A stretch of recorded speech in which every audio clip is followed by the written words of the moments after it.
Good morning students. In our previous video we completed exercise 5.4 in which we learn how we measure the angles using protractor. Today we will discuss exercise 5.5 in which we discuss about perpendicular lines. Perpendicular line से पहले in chapter 4 we discuss about intersecting line and parallel lines. Intersecting line कौन सी होती है? Which lines are called intersecting line? When two lines are intersect at a point, यानी जब दो line एक point पे कट करती हैं एक दूसरे को, तो उन लाइन्स को क्या बोलते हैं? Intersecting lines. And parallel lines when the distance between two lines is same from every point, then the lines are called parallel lines. For example, ये आपकी लाइन्स है, लाइन L, लाइन M. तो ये कहाँ पे इंटरसेक्ट कर रही है? इस पॉइंट पे. तो ये लाइन कैसी होगी आपकी? Intersecting line. और parallel lines, two lines are called parallel line when they do not intersect, या उनके बीच का डिस्टेंस आप किसी भी पॉइंट से मेजर करो, कहीं से भी मेजर करो, वो हमेशा क्या रहेगा? Always equal. तो उन लाइन्स को क्या बोलते हैं? Parallel lines. Now perpendicular lines. Perpendicular lines कौन सी होती हैं?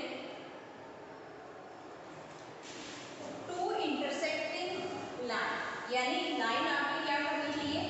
इंटरसेक्ट करनी चाहिए और उनके बीच में एंगल आपको कितना होना चाहिए? 90 डिग्री. एंगल कितना होना चाहिए? 90 डिग्री. तो उन लाइंस को क्या बोलते हैं? Perpendicular lines. यानी कि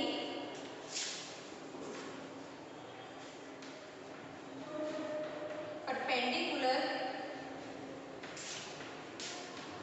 लाइंस क्या होती है आपकी परपेंडिकुलर लाइंस?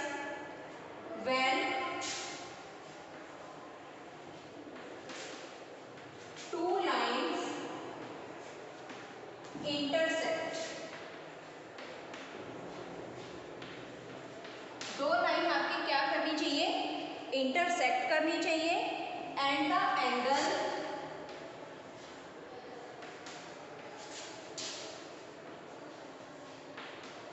between them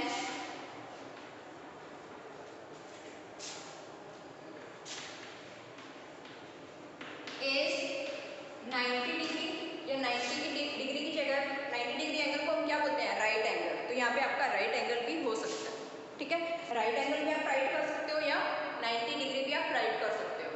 यानी टू इंटरसेक्टिंग लाइन और उनके बीच में एंगल क्या हो आपका? 90 डिग्री.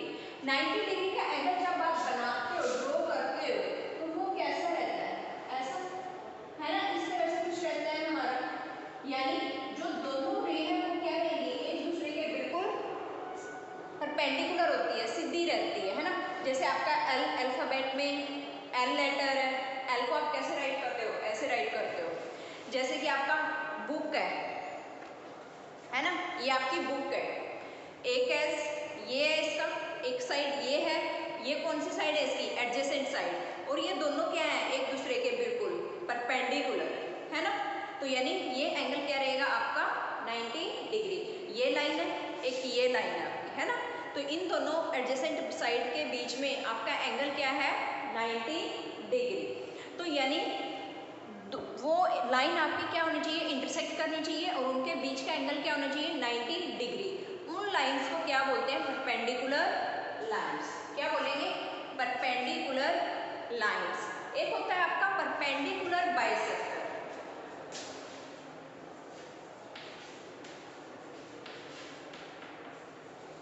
Perpendicular bisector. परपेंडिकुलर यानी 90 डिग्री का एंगल रहेगा और बाइसेक्टर, बाय मीन्स यानी उसको टू इक्वल पार्ट में वो डिवाइड करेगा. मान लो कि आपकी कोई लाइन है, line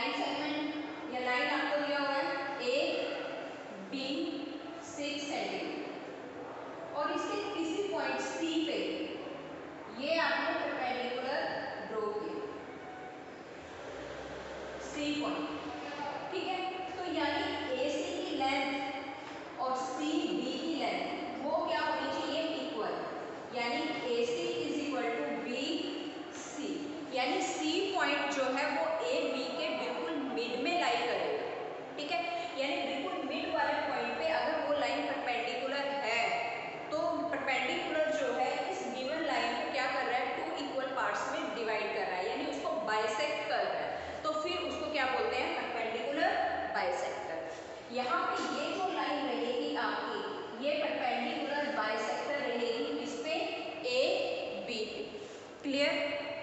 now exercise 5.5 question number first. Read the statement. Which of the following are models for perpendicular lines.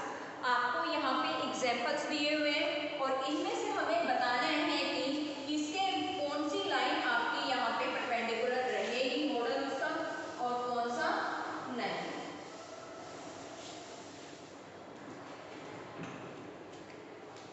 First part क्या है?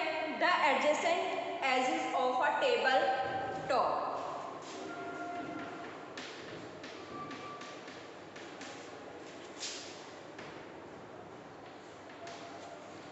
टेबल का टॉप है. टेबल का टॉप आपका किस शेप में रहता है? या तो रेक्टेंगल की शेप में रहता है या स्क्वायर की शेप में रहता है. अगर वो रेक्टेंगल की शेप में है तो आपका वो कुछ इस तरह से रहेगा, है ना. और उसके जो एडजेसेंट एज है ना, मान लो कि एक ये है और एक ये है ना, या फिर ये और ये, या फिर ये साइड और ये साइड, है ना. ये क्या है? Adjacent side. ये इस तरह से कुछ रहेगा हमारा. अगर वो रेक्टेंगल की शेप में है, स्क्वायर में है, तो यानी उसकी सभी साइड्स क्या रहेंगी? इक्वल. तो यहाँ पे क्या इसकी एडजेसेंट साइड जो है वो परपेंडिकुलर है? यस. यानी जो आपका टेबल टॉप का एज है वो क्या रहेंगे? एडजेसेंट एज जो है वो क्या है? परपेंडिकुलर रहेंगे. बी पार्ट में the lines of a railway track. Railway track आपका किस तरह से होता है? इस तरह से रहता है और बीच में ऐसे उसके रहती है ना. तो रेलवे ट्रैक, क्या ये लाइन और ये लाइन क्या ये परपेंडिकुलर है? नहीं है. यानी बी पार्ट में जो आपको दिया lines of a railway track वो परपेंडिकुलर नहीं है. सी में the line segment forming the letter L. L किस तरह से बना होता है? इस तरह से. तो क्या आपकी ये लाइन और ये परपेंडिकुलर है? क्या ये एक दूसरे के बिल्कुल क्या है? एक अगर हमारी हॉरिजॉन्टल है तो दूसरी क्या है? उसके ऊपर वर्टिकल है ना. तो यानी वो क्या रहेगा? आपका परपेंडिकुलर लाइंस का वो मॉडल रहेगा. यानी इसमें ये दोनों लाइन क्या आपकी परपेंडिकुलर. डी में द लेटर बी. बी को किस तरह राइट करते हो? ऐसे. क्या आपका ये एंगल 90 डिग्री है? नहीं है. क्या ये 90 डिग्री से लेस है? यानी कैसा रहेगा? Acute angle. तो यानी इसमें क्या आंसर आएगा आपका? हमें क्या बताना है कि ए बी सी डी में से कौन से आपके परपेंडिकुलर लाइंस के मॉडल है. तो यहाँ पे क्या आएगा आपका? A and C, A and C are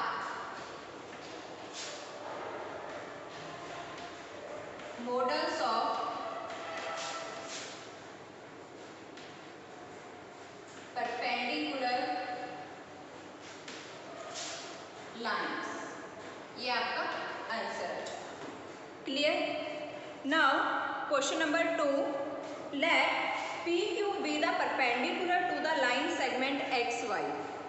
late P Q and X Y intersect at in the point A. What is the measure of angle PAY? आपको दो लाइन दी हुई है. कौन सी? PQ और XY. और PQ be the perpendicular on the line segment XY. और PQ क्या है आपका?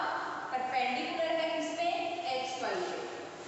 अगर आपकी कोई लाइन दूसरी पे परपेंडिकुलर है, फॉर एग्जाम्पल ये लाइन मैंने ड्रॉ करी एल एम. यहाँ पे क्या है कि एल जो है वो परपेंडिकुलर है एम पे. क्या एम भी एल पे परपेंडिकुलर रहेगी? यस. अगर आपकी ये लाइन इस पे परपेंडिकुलर है तो ये लाइन भी आपकी इस लाइन पे क्या रहेगी? परपेंडिकुलर रहेगी. क्योंकि अगर आपका ये एंगल 90 डिग्री है, अगर हम ये लें और इस लाइन को बताना है कि ये परपेंडिकुलर है या नहीं है, तो ये एंगल तो सेम ही रहेगा ना 90 डिग्री. यानी लाइन एक दूसरे पे क्या रहती है? परपेंडिकुलर. अगर आपकी लाइन एल एम पे परपेंडिकुलर है तो एम भी आपकी एल पर क्या रहेगी? परपेंडिकुलर रहेगी. Clear? Now question number 2. PQ be the perpendicular to the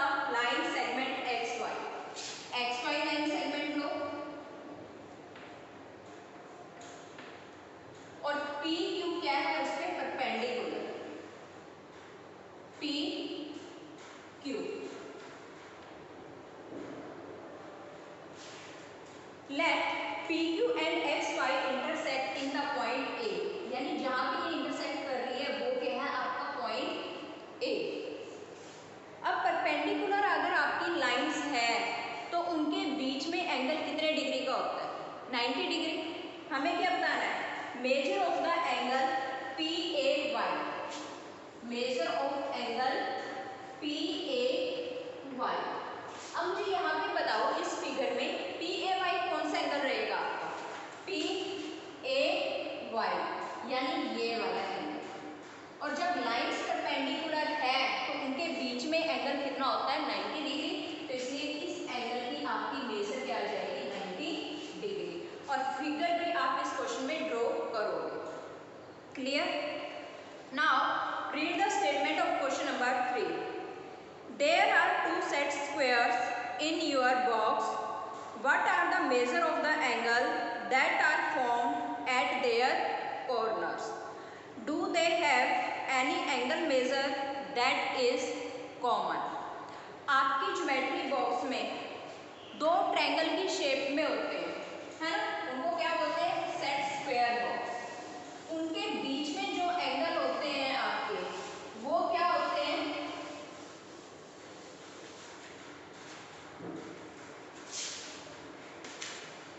एक तो क्या मेजर होती है आपकी? 30 डिग्री, 60 डिग्री और 90 डिग्री. दूसरे में एंगल की मेजर क्या होती है आपकी? 45 डिग्री, 45 डिग्री और 90 डिग्री.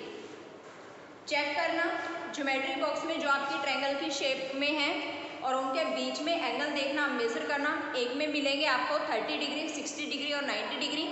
सेकंड वाले में मिलेंगे 45, 45 और 90 डिग्री. आगे हमें क्या बताना है? Do they have any angle measure that is common. क्या इन दोनों में कोई ऐसा एंगल है जो कॉमन है? यस. कौन सा? 90 डिग्री. तो क्या लिखोगे? Yes they have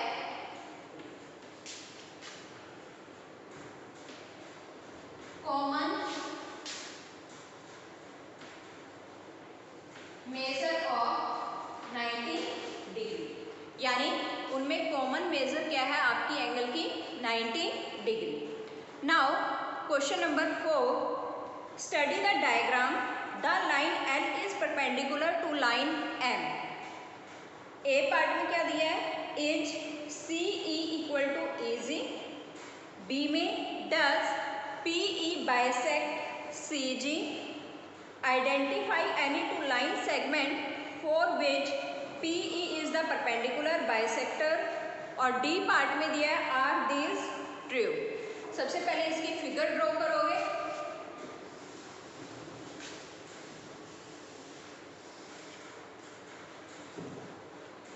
question number 4.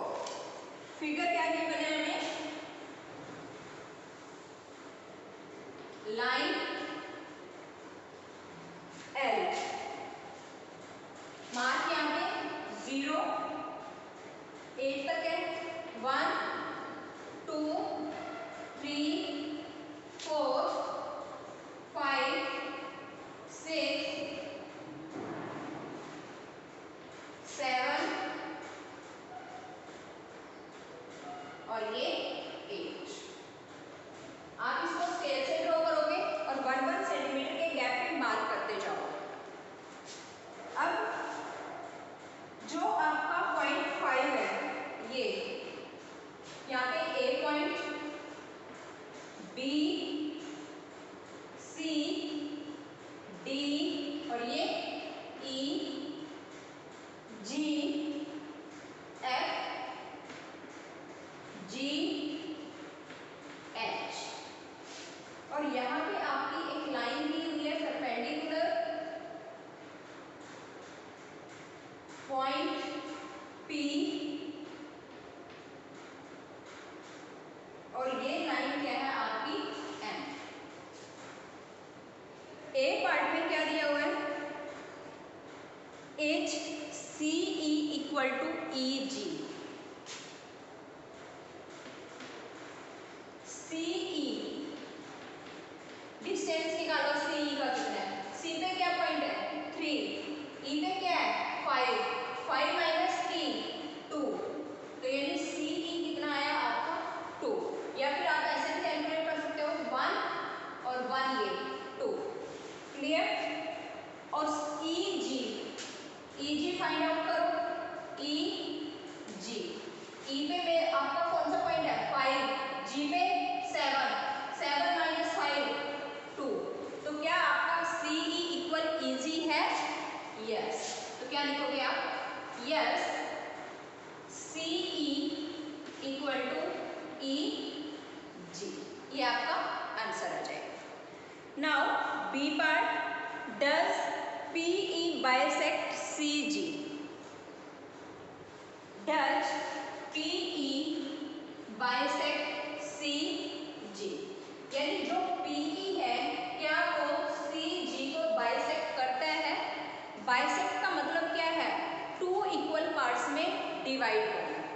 C ji intersect कहाँ पे कर रहे हैं ई पे, तो क्या अभी आपने फर्स्ट पार्ट में किया सी ई इक्वल था किसके ई जी के, यानी जितना पार्ट इधर है उतना ही कहाँ है राइट साइड में। तो यानी जो आपका ये लाइन पी ई है वो सी जी को क्या कर रही है बाइसेक्ट कर रही है। तो क्या लिखोगे yes P E bisect C जी। बाइसेक्ट का मतलब 2 इक्वल पार्ट्स में डिवाइड करना, और 2 इक्वल पार्ट्स में वो डिवाइड कर रही है या नहीं कर रही, आप पूरी लाइन लो सी जी। जहाँ पे इंटरसेक्ट कर रही है ई पॉइंट पे वो देखो कि क्या आपका ई बीच में लाई कर रहा है, मिड में लाई कर रहा है, तो आप यहाँ से सी ई देखो 2 आएगा है ना, और यहाँ से ई जी 2 आएगा। ये हमने फर्स्ट पार्ट में भी किया हुआ है, ए पार्ट में दोनों क्या आ रहे हैं इक्वल आ रहे हैं, तो इसलिए इसका आएगा yes P E bisect C G. Now C part, identify any 2 line segment for which PE is the perpendicular bisector। perpendicular bisector यानी वो perpendicular भी रहेगा और उनको bisect भी करेगा। ठीक है, ऐसे 2 लाइन सेगमेंट आपको लिखने हैं। तो E पॉइंट से जो भी आप लाइन सेगमेंट लिखोगे वो देख लेना कि इक्वल डिस्टेंस पे, जैसे D पॉइंट 1 सेंटीमीटर और F पॉइंट आपका 1 सेंटीमीटर पे है, तो एक को आप ये भी लिख सकते हो D दूसरा यहाँ से 2 के डिस्टेंस पे लो सी, यहाँ पे 2 के डिस्टेंस पे जी, तो सी जी। अब 3 के गैप पे ले लो 3 यूनिट के 1 2 3 बी आएगा 1 2 3 एच, यानी बी एच। ठीक है, आप इस तरह से आपको कितने लिखने हैं 2 लिखने हैं, तो आप इन तीनों में से एनी 2 राइट कर सकते हो, क्योंकि जो पी ई है आपका यानी लाइन एम है वो लाइन एम पे पूरे पे परपेंडिकुलर है ना, बट हमें यहाँ पे क्या पूछा है परपेंडिकुलर बाइसेक्टर, वो लाइन सेगमेंट लिखना है, यानी हम इस पॉइंट से वो उस लाइन सेगमेंट पे पॉइंट लिखेंगे जो इक्वल डिस्टेंस पे है। तो जैसे ये 1 डिस्टेंस पे था 1 यूनिट, ये भी 1, तो आप डी एफ लिख सकते हो। दूसरा सी जी बी एच, तो आप तीनों में से एनी 2 राइट कर सकते हो। Now D part, are these true. D का फर्स्ट, सबसे पहले ए सी और F G. A C find out करो, सी का पॉइंट 3, ए का 1, 3 माइनस 1 2। सेकेंड का रहता है एफ जी, एफ और जी, जी पे 7 एफ पे 6, 7 माइनस 6 1। हमें क्वेश्चन में क्या पूछा है ए सी ग्रेटर देन एफ जी, क्या 2 ग्रेटर देन है 1 से, यस, तो क्या आएगा इसका true. Clear. Second part C D find out करो 4 माइनस 3 1। जी एच